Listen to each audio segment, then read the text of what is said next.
ভাবুন তো, আপনি সকালে সমুদ্র সৈকতে হাঁটতে গেছেন।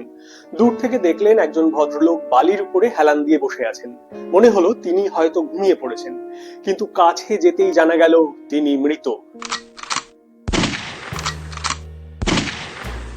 আর এখান থেকে শুরু হয় এমন এক রহস্য যার উত্তর খুঁজতে কেটে গেছে 70 বছরেরও বেশি সময়। তার কাছে কোনো পরিচয়পত্র নেই, জামা কাপড়ের সব লেবেল কেটে ফেলা, মৃত্যুর কারণ জানা যায়নি, আর তার পকেটে লুকিয়ে ছিল মাত্র দুটো শব্দ, তামাম শাড।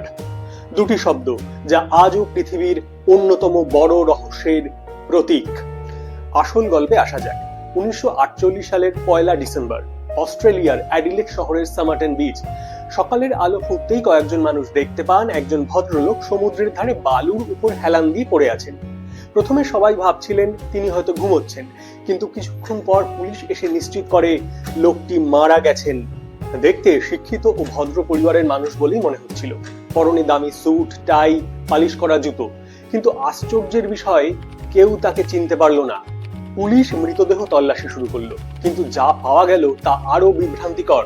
কোনো ওয়ালেট নেই, কোনো পরিচয়পত্র নেই, কোনো ড্রাইভিং লাইসেন্স নেই, এমনকি জামা কাপড়ের প্রতিটি লেবেলও কেটে ফেলা হয়েছে। যেন কেউ ইচ্ছে করেই তার প্রত্যেকটা পরিচয় মুছে দিতে চেয়েছে। ময়নাতদন্তে দেখা গেল তার শরীরে বড় কোনো আঘাতের চিহ্ন নেই, কিন্তু কিছু লক্ষণ দেখে চিকিৎসকদের মনে হয়েছিল হয়তো তাকে এমন কোনো বিষ দেওয়া হয়েছিল যার প্রমাণ সে সময়ের পরীক্ষায় ধরা পড়ে, কিন্তু নিশ্চিত হওয়া যায়নি। এবং এখান থেকেই রহস্য আরো গভীর হতে শুরু করে।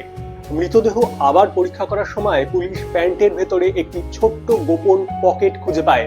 সেই পকেটে ছিল একটি ছোট্ট ছেঁড়া কাগজ, তাতেই লেখা ছিল তামাম শাড। ফার্সি ভাষার এই শব্দের অর্থ সমাপ্ত বা শেষ। কিন্তু প্রশ্ন হলো, এই কাগজটি এলো কোথা থেকে? কেন এটি একজন মৃত মানুষের গোপন পকেটে লুকিয়ে রাখা হয়েছিল? তদন্তে জানা গেল এই শব্দ দুটি এসেছে বিখ্যাত কবি ওমর খায়ামের লেখা রুবাইয়াত বইয়ের শেষ পৃষ্ঠা থেকে। পুলিশ পুরো শহরে সেই বই খুঁজতে শুরু করে।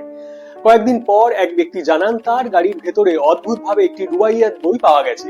বইটি পরীক্ষা করে পুলিশ অবাক হয়ে যায়, কারণ বইটির শেষ পাতাটি ছেঁড়া ছিল, আর সেই ছেঁড়া অংশটি হুবহু মিলে যায় মৃত ব্যক্তির পকেটে পাওয়া সেই কাগজটার সঙ্গে। এটা কি কাকতালীয়, নাকি কেউ ইচ্ছে করেই এই বার্তা রেখে গিয়েছিল? রহস্যের এখানেই শেষ নয়। বইটির পেছনের পাতায় ছিল কিছু এলোমেলো ইংরেজি অক্ষর, যেমন WRGOABABD, দেখতে যেন কোনো গোপন কোড। আজ পর্যন্ত পৃথিবীর অসংখ্য ক্রিপ্টোগ্রাফার, গবেষক, কোড বিশ্লেষক এই লেখার অর্থ বের করার চেষ্টা করেছেন, কিন্তু কেউ নিশ্চিতভাবে বলতে পারেননি এটা আসলে কি বোঝায়। বইটির ভেতরে আরো একটি গুরুত্বপূর্ণ সূত্র ছিল, একটা ফোন নাম্বার। পুলিশ সেই নম্বরে পৌঁছে যায় এক নার্সের কাছে, তার নাম জেসিকা থমসন।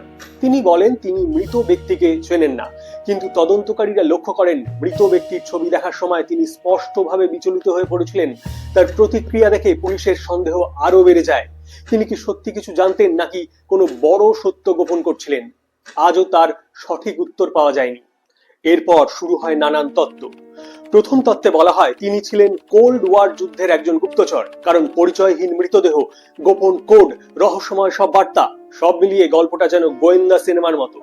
দ্বিতীয় তত্ত্বে বলা হলো এটি ছিল আত্মহত্যা, কারণ তার পকেট থেকে পাওয়া ছেঁড়া নোটে লেখা ছিল তামাম শাড, যার অর্থই হলো সব শেষ।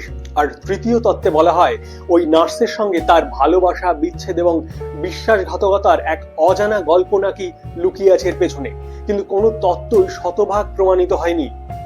দশকের পর দশক কেটে যায়।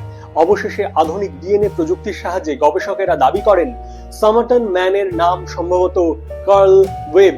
তিনি মেলবর্নের একজন বৈদ্যুতিক প্রকৌশলী ছিলেন। এটি রহস্যের একটি বড় অংশের সম্ভাব্য উত্তর দিলেও সব প্রশ্নের উত্তর দেয়নি। কেন তিনি সেখানে ছিলেন? কেন পরিচয় লুকোনো হয়েছিল? কোডের অর্থ কি? আর তামাম শাড, এই কাগজটি কে রেখে গিয়েছিল? এসব প্রশ্ন আজও অমীমাংসিত। একজন মানুষ যার নাম হারিয়ে গিয়েছিল, একটি কাগজ যার দুটি শব্দ পুরো পৃথিবীকে বিভ্রান্ত করে রেখেছে, আর একটি কোড যার অর্থ আজও অজানা। হয়তো সামারটন ম্যানের রহস্য একদিন পুরোপুরি সমাধান হবে, আবার হয়তো এই গল্প ইতিহাসের সবচেয়ে বড় অমীমাংসিত রহস্য হিসাবেই থেকে যাবে। আপনার কি মনে হয়, তিনি কি একজন গুপ্তচর ছিলেন, নাকি এর পেছনে ছিল এক গোপন প্রেমের গল্প, নাকি সত্যিটা এর চেয়েও অনেক বেশি অবিশ্বাস্য? কমেন্টে অবশ্যই আপনার মতামত জানাবেন। আর এমনই বাস্তব রহস্য, অজানা ইতিহাস ও অবিশ্বাস্য সত্যি জানতে হলে চ্যানেলটিকে সাবস্ক্রাইব করতে ভুলবেন না। সকলে ভালো থাকবেন। নমস্কার।